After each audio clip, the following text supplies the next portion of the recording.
وقف رئيس الجمهورية السيد عبد العزيز بوتفليقة عند تقدم أشغال جامع الجزائر من خلال الزيارة التفقدية التي قام بها اليوم لهذا المشروع العملاق.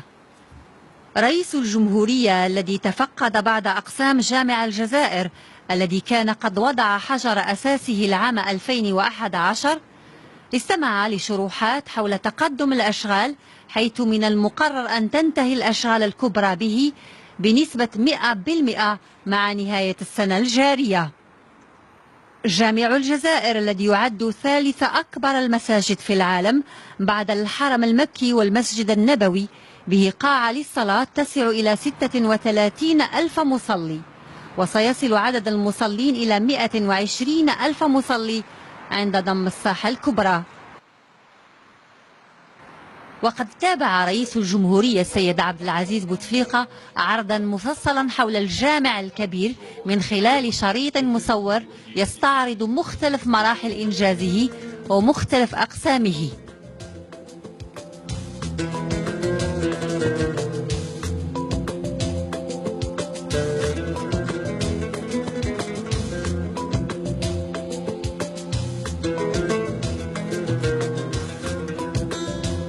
ويضم الجامع الكبير هذه التحفة المعمارية دارا للقرآن ومركز ثقافي ومكتبة ب1,000,000 كتاب من بينها مؤلفات قديمة.